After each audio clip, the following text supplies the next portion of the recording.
Olá pessoal, tudo bem? Nós vamos dar continuidade às nossas aulas. Infelizmente ainda não podemos voltar, só vamos voltar a partir do dia 10 de maio.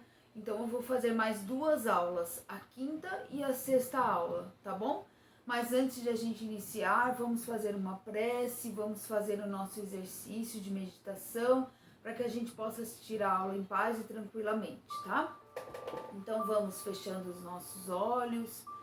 Vamos elevando o nosso pensamento a Deus, a Jesus, aos amigos de luz. Vamos procurar nos acalmar. Vamos respirar bem profundamente, respirando pelo nariz, soltando o ar pela boca. Cada vez que respiramos, vamos levando para dentro de nós muita luz, uma luz azul celeste que vai acalmando o nosso ser, que vai trazendo muita paz, muita tranquilidade. Vamos realizar a limpeza energética de nossos centros de força, uma luz violeta no nosso centro de força coronário, uma luz azul anil no nosso centro de força frontal, uma luz azul celeste no nosso centro de força laríngeo. Essa luz vai descendo por todo o nosso rosto, garganta, pescoço, ombros, braços e mãos. Uma luz dourada no nosso centro de força cardíaco. Uma luz verde no nosso centro de força gástrico. Uma luz laranja no centro de força umbilical, no esplênico. E uma luz amarela no nosso centro de força umbilical. Uma luz rosa no nosso centro de força genésico. E a junção dessa luz vai descendo pelas nossas coxas, joelhos, pernas e pés. Todos nós nos tornamos agora um grande facho de luz. Vamos mentalizar toda a espiritualidade responsável pelos cursos, os nossos mentores que estão nos treinando, esses espíritos de luz. Mentalizando o Cefa, entrando nessa energia, nessa egrégora de força espiritual. E assim iniciaremos a mais uma aula. Que assim seja. Então, gente, nós vamos entrar agora na quinta aula, que é a ação dos espíritos sobre a matéria. Como a gente sabe, todos nós temos um perispírito. E quando nós desencarnamos, nós atuamos com esse perispírito, ou seja, nós não temos mais o corpo físico e passamos a atuar com o perispírito. Qualquer ser que vive no planeta Terra, que desencarna, tem perispírito, tá? Ser encarnado. Nós humanos temos perispírito. Então nós atuamos no plano espiritual com o nosso perispírito. Como será o nosso perispírito depois que a gente desencarnar? Depende das energias que nós movimentamos. Mas nós vamos falar um pouquinho sobre isso a respeito um pouquinho mais para frente, tá? Mas qualquer grau que o espírito se encontre, ele está revestido de perispírito, ok? Quando a gente desencarna, a gente não tem consciência imediata da nossa atuação como perispírito, ou seja, não tem aquela consciência de que nós podemos continuar vivendo no mundo espiritual. Mesmo que a gente tenha consciência da doutrina espírita da vida após a morte, há uma espécie de torpor. A gente fica um pouco atordoada até saber o que aconteceu, entender o processo de desencarne, para depois a gente poder entender que nós podemos atuar no plano espiritual. E essa perturbação, essa fase que a gente fica meio assim, como se a gente tivesse perturbado mesmo, não sabendo o que está acontecendo, ela varia de intensidade conforme o tipo de vida que a gente tinha. Então, se a pessoa for uma pessoa muito apegada, não acreditar na vida após a morte, ela vai ter uma dificuldade maior, porque ela não vai saber o que está acontecendo. Agora, quem já tem um entendimento tem uma dificuldade menor, porque já entende sobre a vida após a morte. Mesmo assim, a gente tem relatos de pessoas que são espíritas, que têm conhecimento da doutrina espírita, têm conhecimento da vida após a morte, mesmo assim tem dificuldade após o desencarne. Por quê? Por conta dos apegos que a gente tem aqui. A gente não quer aceitar que a gente desencarnou e deixou tudo na Terra, né?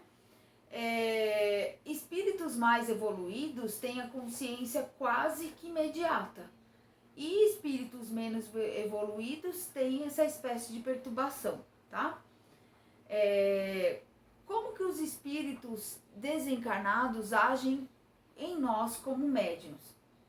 Então, todo contato que nós vamos ter com os desencarnados como médium é através do perispírito, ou seja, nós captamos a energia desse perispírito que se aproxima de nós. A gente fala espírito. Eu vi um espírito aqui, eu vi um ser desencarnado aqui, eu vi um espírito ao meu lado. A gente tem esse costume de falar. Mas Kardec, ele faz bem a definição, ou seja, ele faz bem a separação. O espírito é uma chama, né? Não tem uma definição exata. Ele toma a definição a partir do momento que ele adquire o perispírito, que ele tem a forma humana, né? Então nós captamos as energias através da transmissão dos fluidos desses desencarnados. A ligação sempre é feita pela nossa afinidade e pela nossa sintonia, tá? Sempre assim. Então quer dizer, se eu tenho algum tipo de vício, eu vou sempre dar comunicação de viciado? Pode ser que sim, mas pode ser que você também dê outras comunicações. Por que a gente está apto a dar todos os tipos de comunicações de todos os tipos de desencarnados? Exatamente porque nós temos ainda muitas imperfeições.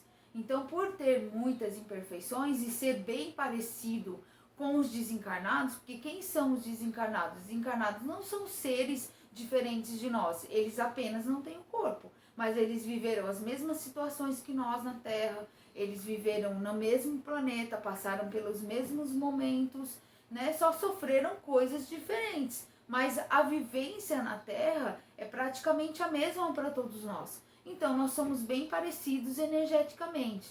Então eu sou parecido com um obsessor? Pode ser que sim. Se a gente alimenta, por exemplo, um ódio, se a gente alimenta uma vingança, se a gente alimenta muita mágoa, né? A gente pode ser sim, ter as mesmas características de um obsessor. A diferença é que a gente está encarnado e ele está desencarnado.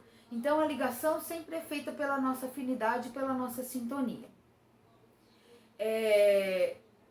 No livro do André Luiz, ele tem uma explicação que diz assim: o espírito quer agir sobre o indivíduo, aproxima-se dele e o envolve seu perispírito como um casaco. Os fluidos se penetram, os dois pensamentos e as duas vontades se confundem, e o espírito pode então se servir desse corpo como do seu próprio, fazê-lo agir segundo a sua vontade, falar, escrever, desenhar, etc. Tais são os médiuns, ou seja, no momento da comunicação, nós somos envolvidos por essa energia do desencarnado e passamos a sentir tudo que ele sente. Se ele sente dor, a gente sente. Se ele sente raiva, a gente sente. Se ele tem vontade de chorar, a gente sente vontade de chorar. Ou seja, é como se nós perdêssemos as nossas vontades, as vontades do nosso corpo, e passamos a seguir a vontade daqueles espíritos, tá? Se o espírito é bom, ele vai causar o que na gente? Ele vai causar uma sensação branda, uma coisa boa, às vezes uma vontade de chorar, uma emoção, se for um espírito de luz. Se for um espírito mais sofredor, obsessor, ele vai causar uma sensação ruim na gente. Então isso dá para diferenciar, tá? Quais são as principais ações dos espíritos sobre a matéria? Gente, essa aqui é a Margot, é minha gatinha, é a Margot, e ela vai acompanhar a nossa aula aqui, ó. Quais são as principais ações dos espíritos sobre a matéria? Primeiro, a vitalidade do corpo. Nós podemos sentir a energia da espiritualidade de luz através de um passe, através da aproximação deles. Então, sustenta a nossa organização como instrumento de ação. O André Luiz diz isso. Ou seja, eles nos sustentam energeticamente. Nosso anjo de guarda, os nossos mentores, um passe, tudo isso nos sustenta, né? Mãe, você foi pra Existe também a questão do vampirismo. O que é o vampirismo? O vampirismo são espíritos que sugam a nossa energia em determinadas situações. Por exemplo, um viciado. Todo viciado tem companhias espirituais, seja vício de drogas, de álcool, de cigarro, de jogo, de sexo desregrado e todos os tipos de vícios materiais e até vícios morais também. Mas os materiais são mais fortes. Não porque a gente não tenha vícios materiais que a gente não tem processos obsessivos, a gente tem sim, mas é uma outra situação. Nós vamos falar agora na questão do vampirismo para quem tem vícios, por exemplo. Então quem tem vícios acaba sendo sugada essa energia do vício, por isso que vocês já repararam que tem pessoas que acendem um cigarro no outro, o cigarro está apagando, a pessoa acende já outro. A bebida, toma um copo atrás do outro. A droga, ela não se contém, ela usa o tempo todo uma droga atrás da outra. Por quê? Exatamente porque existe o processo de vampirismo. Os espíritos sugam a energia no momento em que a pessoa está usando. Então ela não aproveita da energia do cigarro, da bebida e da droga. Quem aproveita são os desencarnados. E aí, por isso dá mais vontade ainda de usar. Porque a energia não é completamente usada pelo encarnado, pelo viciado. 70% a 80% é usado pelo desencarnado, então dá mais vontade ainda. Eles sugam o tempo todo essa energia. E existem aqueles espíritos vampiros, vamos dizer assim, que a gente chama de vampirismo, mas nada são do que sofredores e obsessores que sugam a nossa energia. Eles também aproveitam de momentos que nós temos. Como, por exemplo, um momento de raiva gera energia, eles aproveitam essa energia. Um momento de mágoa, eles aproveitam essa energia. Um momento de desequilíbrio, eles aproveitam essa energia. Um momento em que a gente fica triste, eles aproveitam essa energia. E da mesma forma, quando nós temos boas energias, momentos alegres, momentos felizes, a espiritualidade aproveita essa energia para levar a quem precisa. Mas é um processo totalmente diferente. A espiritualidade capta essa energia que a gente emana e envia para quem precisa. É diferente do vampirismo, porque ele suga a energia a ponto de a gente ficar mesmo desvitalizado. Sabe aquele momento que você fala assim, nossa, parece que eu estou sem energia, parece que eu não consigo fazer nada. Provavelmente você está sendo sugado por um processo de vampirismo. Mas nós vamos falar sobre vampirismo mais pra frente quando a gente entrar em obsessões. Por isso eu não vou entrar muito a fundo, tá? E existem os processos obsessivos, que o encarnado passa a sentir constantemente a energia daquele obsessor. Mas nós vamos falar também sobre isso quando a gente entrar nos processos obsessivos, que eu vou explicar todos, que eu vou falar sobre todos, tá bom? Deixa eu só ver aqui. A doutrina espírita, gente, ela explica pra gente que qualquer comunicação, qualquer contato com os espíritos é uma coisa natural, é uma coisa normal que estará sempre dentro da nossa realidade. Por isso não se assustem se a partir de agora vocês começarem a perceber a presença de espíritos, ouvir os espíritos, sentir a presença, né? Sentir as energias, seja boa, seja ruim, porque faz parte do movimento, do desenvolvimento mediúnico de vocês, tá? E existem outros tipos de ações dos espíritos. Essas estão catalogadas no livro dos médiuns. A primeira é sonambulismo, que aqui, né, na Terra, pela medicina, segundo a medicina, é um transtorno classificado como uma parassonia do sono. É uma manifestação noturna em forma de movimentos anormais durante o sono, resultando em interrupções do mesmo. Então o sonâmbulo, ele pode levantar da cama, ele pode andar, ele pode urinar, ele pode comer, ele pode realizar tarefas comuns sem ter a noção do que ele está fazendo. Mas a doutrina espírita, ela explica que o sonambulismo, ela vê o sonambulismo como um fenômeno de emancipação da alma. Então é como a criatura ela estivesse dormindo, mas ao mesmo tempo o perispírito dela que saiu do corpo no momento do sono, ele continua ali, no corpo. Então ele age como se ele tivesse acordado, porque ele está tão próximo do corpo que ele age como se ele tivesse acordado. Só que aí ele age no corpo da pessoa, a pessoa está dormindo e ele age, continua agindo da mesma forma, porque ele está tão próximo do corpo que ao mesmo tempo que ele está dormindo, ele está atuando no corpo físico, tá? Quando a pessoa está sonâmbula, ela tem um pouco de facilidade de entrar em contato com os espíritos. Então, às vezes, tem sonâmbulos que voltam e falam, eu vi um espírito aqui, eu vi uma pessoa aqui, eu vi pessoas aqui no quarto, eu vi pessoas... Ou seja, tem uma vidência mais aberta, tá? Existe também o processo de psicografia. O que é a psicografia? É o método usado para trazer mensagens através da escrita, trazer mensagens do plano espiritual através da escrita. A psicografia, gente, ela é totalmente intuitiva, ou seja, ela não é mecânica, não existe mais hoje uma psicografia mecânica, onde se fazia igual o Chico, né? Fechava os olhos e psicografava lá por horas, aquele monte de folha, e depois ele não tinha consciência do que escreveu. Hoje a gente tem uma consciência exata do que a gente escreveu. O espírito passa só a ideia e a gente desenvolve através do nosso conhecimento. Mas a gente vai ter um curso de psicografia no final do ano, onde vocês vão ser treinados para participar do trabalho de psicografia que nós temos, tá? Por isso eu também não vou entrar muito a fundo. E existe também a pneumatografia. O que é a pneumatografia? Pneumatografia é o ato dos espíritos escreverem sem a interferência de qualquer ser encarnado. Então, ou seja, a caneta escreve sozinha, o lápis escreve sozinho, o papel amanhece lá com uma escrita e ninguém sabe quem foi que escreveu.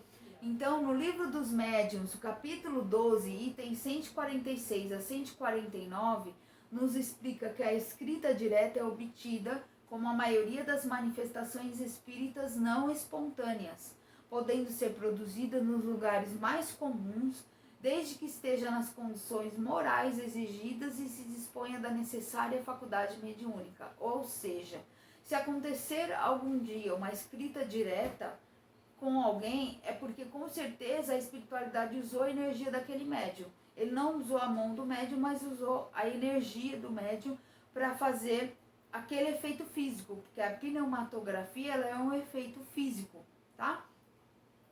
Raramente isso acontece, nunca vi acontecer, tá? Mas é um dado que a gente precisa, uma informação que a gente precisa saber. Outra é a pneumatofonia, que é a voz direta, ou seja, a gente ouvir a voz de um espírito como se a gente estivesse ouvindo a voz de uma pessoa. Sabe quando aquela história que quando alguém chama o nosso nome e os antigos falavam, nossa, não responde que é a morte. Lembra dessa história? Então, é mais ou menos assim. Às vezes a gente ouve a voz do espírito como se estivesse ouvindo alguém encarnado mesmo, presente no ambiente, tá? E existe a psicometria. A psicometria também é uma faculdade mediúnica. O que é a psicometria? É o ato de você encostar em qualquer objeto ou em qualquer local e saber o que aconteceu com o objeto ou saber o que aconteceu naquele local. Então você sente a energia e através da energia você vai fazer a leitura do ambiente. É como se você estivesse fazendo a leitura da áurea daquele ambiente. Você consegue pegar o objeto e saber quem foi que usou, o que aconteceu com aquele objeto, ou você coloca a mão na parede de um cômodo, você sabe o que aconteceu ali naquele cômodo. Também hoje é muito raro usar isso, tá? Não tem muita necessidade. Deixa eu ver aqui. E existe também a mediunidade nas artes. A mediunidade nas artes, ela se revela através de esculturas, de pintura, de literatura, como oratórias, poesias, livros, do teatro, da música, né? Diferentes pessoas manifestam a sua mediunidade através da arte, né? Um quadro mediúnico, por exemplo, um poema escrito, por exemplo, que a espiritualidade que passou, músicas que são escritas, passadas pela espiritualidade, né? Então, cada um tem o seu dom, né?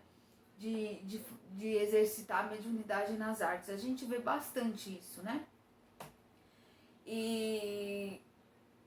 Existe também a mediunidade de cura. O que é a mediunidade de cura?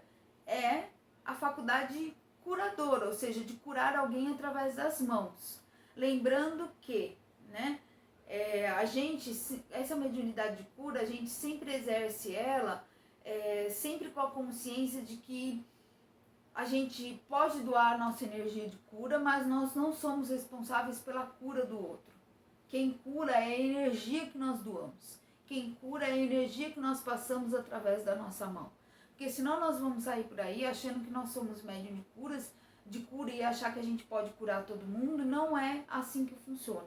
Quando a gente trabalha num processo de cura, por exemplo, numa cirurgia espiritual, a gente tem a cura vindo da espiritualidade que passa por nós. E nós doamos essa energia juntamente com o nosso ectoplasma, juntamente com a nossa energia de cura, e nós aplicamos na pessoa. Existem médios que têm essa energia maior do que a outra, ou seja, tem esse dom de trabalhar com a cura, de trabalhar com as mãos, de poder doar energia que possa curar as pessoas. Mas também não vou entrar muito a fundo, porque nós vamos ter um curso sobre passe de cura e sobre cirurgia espiritual no final do ano. Vocês vão aprender a trabalhar, tá bom?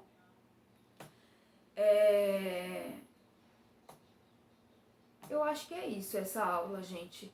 No livro Estudando a Mediunidade, no capítulo 14, existe uma frase que diz assim: todo o trabalho mediúnico depende do preparo físico e moral do médium. Afirma Martins Peralva que, além da humildade, deve o trabalhador cultivar a boa vontade e a fé, prece e mente pura, elevação de sentimentos e amor. Ou seja, todo trabalho mediúnico exige da nossa boa vontade. Se a gente chegar no trabalho mediúnico e falar assim, hoje eu não tô afim de nada, hoje eu não tô afim de dar comunicação, não tô afim de vibrar, não tô afim de nada, eu vim aqui hoje para receber. Tudo bem, você pode até ficar lá recebendo, a espiritualidade vai se tratar. Mas lembre-se que o melhor tratamento é o trabalho, gente. A não ser que realmente a gente não tenha condição de trabalhar, que esteja tão desequilibrado a ponto de não conseguir trabalhar, e você informa o dirigente do trabalho e fala: olha, eu estou com problema, estou com dificuldades, não consigo trabalhar hoje, mas eu fiz questão de vir para poder receber um pouco da espiritualidade. Tudo bem, não tem problema nenhum. Agora, às vezes, o que acontece? Às vezes a gente percebe que tem alguns médiuns que não querem ter o trabalho. Não quer ter o trabalho de sentir, não quer ter o trabalho de dar uma comunicação, não quer ter o trabalho de sentir dores, de sentir sensações ruins. A pessoa não quer ter esse tipo de trabalho, ela quer simplesmente chegar lá no trabalho e só participar. Mas nós temos que ter a consciência de que todos nós podemos dar alguma coisa no trabalho, seja uma comunicação, seja uma prece, seja uma vibração, seja um trabalho fora do corpo, não importa, todos nós podemos exercer a nossa tarefa, seja uma vidência, seja uma audiência, não importa, todos nós temos condição de trabalhar, ok? Então eu vou encerrando essa 5ª aula agora e eu já vou gravar novamente a 6ª aula, tá bom? Um beijo para vocês.